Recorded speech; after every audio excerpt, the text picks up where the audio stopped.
শুভ নববর্ষ সবাইকে। কেমন আছেন সবাই? সকালবেলা কিন্তু পান্তা ভাত আর ইলিশ মাছ খেয়ে রওনা দিয়েছি ঘুরতে। বাড়ির পাশে একটা ছোটোখাটো মেলা বসেছে, তাই মেয়েকে নিয়ে যাচ্ছি। আমার মেয়ে কিন্তু খুবই এক্সাইটেড। মেলায় যাওয়ার পথে একটা পুকুর দেখেছি, পুকুরে বসে একটু আমার মেয়ে সময় কাটাচ্ছিল। আশেপাশে অনেক ছোট ছোট বাচ্চারা বৈশাখের শ্বাস সেজে কিন্তু বেরিয়ে পড়েছে। বাসা থেকে বের হওয়ার সময় শুনলাম অনেক বড় মেলা বসেছে। এসে দেখছি কিছুই না, ছোটোখাটো টুকটাক কিছু দোকানপাট বসেছে। এখানে অনেক মানুষ এসেছে শাড়ি পরে বাচ্চাদের নিয়ে। তো আমার মেয়েও খুব এক্সাইটেড হয়ে পড়েছে মানুষজন দেখে। বেশিরভাগ মানুষই শাড়ি পরে, বৈশাখের শাড়ি পরে সুন্দর সুন্দরভাবে সাজগোজ করে এসেছে। আমার মেয়েকেও আমি নিয়ে এসেছি। তো গিয়েই বলছে, মা আমি আইসক্রিম খাবো। তো বলছে লটারি আইসক্রিম তুমি খাও। মেয়েকে একটা দিলাম, আমিও একটা খেলাম।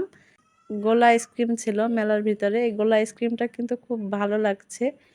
সবাই খাচ্ছিল, তাই আমি ভাবলাম আমার মেয়ের জন্য একটা কিনি আর আমিও একটা খাই।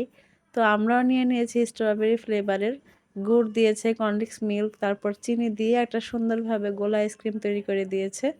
তো আমার মেয়ে তো খুবই পছন্দ করেছে খেতে। মেলায় গিয়ে সে 3 থেকে 4টা আইসক্রিম অলরেডি খেয়ে ফেলেছে। সে আইসক্রিম খেতে খুবই পছন্দ করে। অন্য জিনিস যাই এনে দেয় না কেন, সে আইসক্রিমই খাবে। মেয়ে আইসক্রিম খাচ্ছে আর আমি ঝালমুড়ি নিয়েছি খাওয়ার জন্য। এই তো মেলায় একটু ঘোরাফেরা করলাম। বৈশাখের দিনটা খুবই ভালো কেটেছে। আমার বৈশাখ তো মেয়েকে নিয়ে খুব ভালো কেটেছে। আপনাদের কেমন কাটলো কমেন্টে জানাতে ভুলবেন না। আল্লাহ হাফেজ, আসসালামু আলাইকুম।